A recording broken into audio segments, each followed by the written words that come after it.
Hey, my name's James Nicholson. Welcome to my YouTube channel. Now, in this video, we're going to talk about what can you do if you've got £1,000 to invest in property.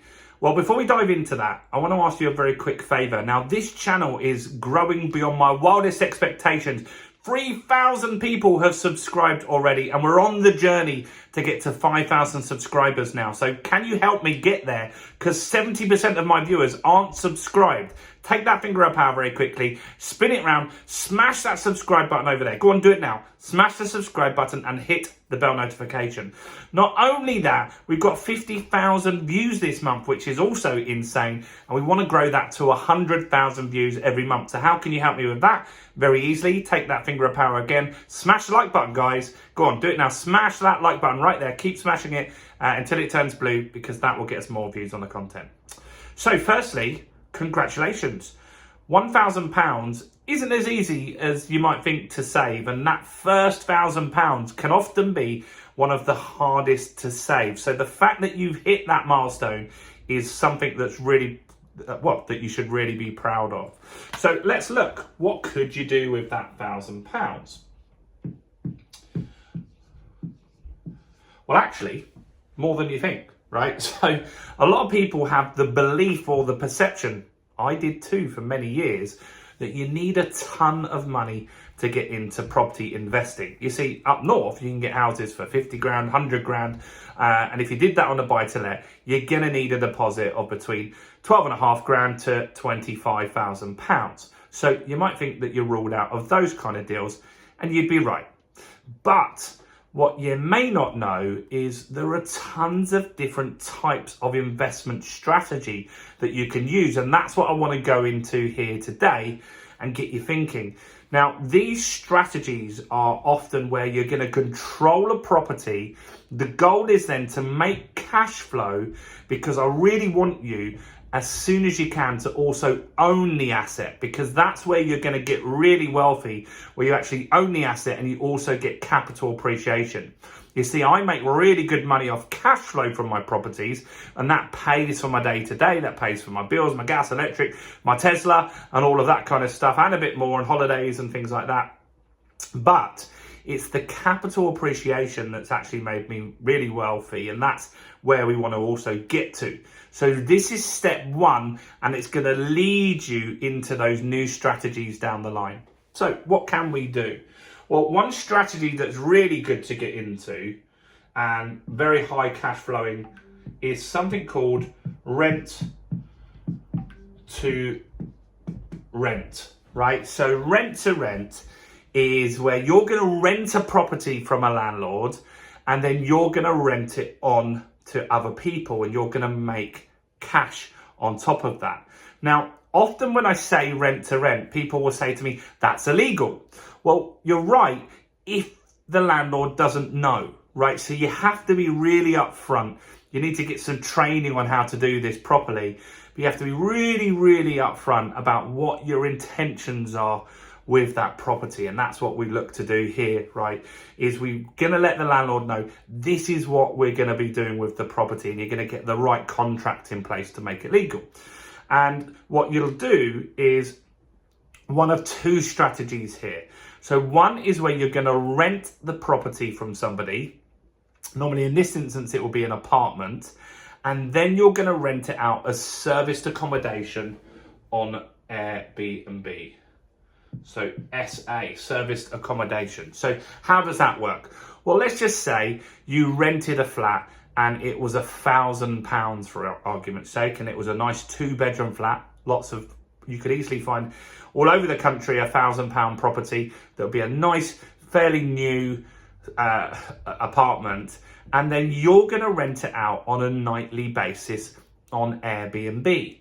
Now, you want to pick the right locations, because there's different ways you can do serviced accommodation. You could do it for the holiday market. You could do it for the contractor market. There's lots of different variants on this, right? And so let's just say, for argument's sake, if someone wanted to get a pretty average hotel rooms round about 150 quid in the UK, right? So what if you could give them 2 bedrooms rather than 1 for £150 a night? Now, you're not going to be full every single night, But let's just say, for argument's sake, that you did manage to achieve £3,000 in bookings from that, which wouldn't be full every night. And then you owe the landlord £1,000 rent, but you've also got other costs incurred in that, like you've got to pay the council tax, the internet, the electric, and that sort of stuff as well. Now, you've also got to pay for cleaners, but with Airbnb, they actually get charged a fee for that. So it doesn't come out of your nightly rental, which is really, really good here. So service accommodation is a great little strategy. We've got tons of content on the channel about that. So I'm just making you aware of what you can do, and then you can go and explore my other videos and find out more how that works. So that's serviced accommodation. Now, another one is you can rent like a family house, and you can turn it into an HMO, which is a house of multiple occupancy. So you could take a house, for example, somewhere like Gatwick Airport. This works very well. Rent that property for £1,500. And then you could easily take, there's some big houses in that area. You could take a 4-bedroom house. You could turn the reception rooms, the living room and the dining room into bedrooms as well. How do you do that? You just put a bed in it. Obviously, you've got to do it a little bit of work to make sure it's nice, but it probably is if it was going to be rented anyway. And then you could rent those rooms out in the Gatwick area for more than £700 a room, and you'd have 6 rooms paying you £700, which is really, really good, right?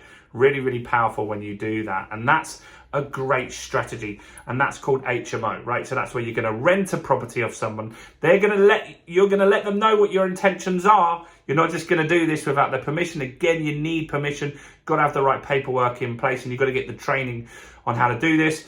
But then your job is to then rent it out on a room by room basis using a website like Spare Room and stuff like that. These 2 strategies, both of those, would help you make at least £1,000 profit a month when you know how to do it in the right way, which is really, really, really powerful. So those are 2 different strategies that you can do, and that's both rent to rent, those strategies. But there's some more things that you can do as well.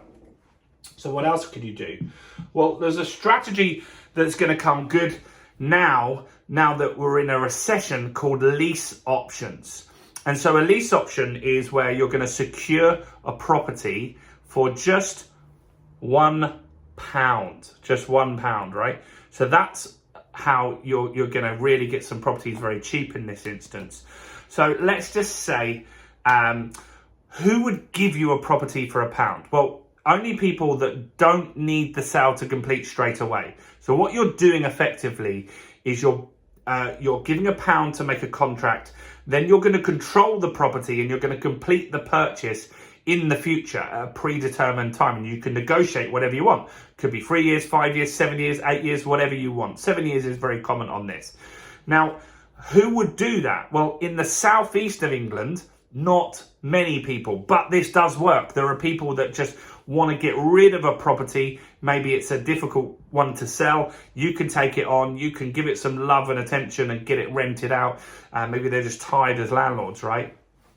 And then you control the property and see that through. In 7 years, you'll buy. Now, this allows the market to go through a cycle of an up or a down, if that is. And maybe, let's just say, this isn't in the south, of course, but let's just say you bought a property for £100,000, and then by the time you actually complete, it's maybe worth 150, 200. Who knows what it will be worth at that time? But it then gives you some equity in the property straight away when you complete the transaction. Now, this works well in the north of England, and the reason for that is that in the last house market crash, house prices or mortgages, you could get a mortgage for 120%. Meaning if someone had £100,000 house, the bank would lend them 120% of that, meaning they'd give them 120 grand. So the person now owes the bank 120 grand, but their asset is only worth £100,000. Now then the market went down, so then the market was maybe 80 grand for that house. Suddenly they're in big trouble because they owe the bank 120, meaning there's a big deficit there. they've got 40 grand extra. So if they sold the house for 80, they'd owe the bank 40 grand on top of that, which they'd have to pay out of their personal pocket. Now, these kind of people or these kind of deals, they were also on interest only at the time, which means they haven't paid off lots of their capital. Maybe they're not able to keep up with their mortgage payments. Maybe they've had some difficulty. Maybe they're just about to get repossessed. And you can come in as the savior and say, look, I'm going to take on your mortgage. I'm going to fix this property up, but I need to complete in 7 years when the market has recovered. You've taken all the stress away from this person, and that gives them the breathing room and they can get back on with their lives. Because when you have a lot of debt and you can't pay your mortgage and you're just about to get repossessed, it's super stressful, guys. And when you can take it over, that is a great thing to do. And you can buy a lease option from just £1. Now, you'll have to pay legal fees on top of that.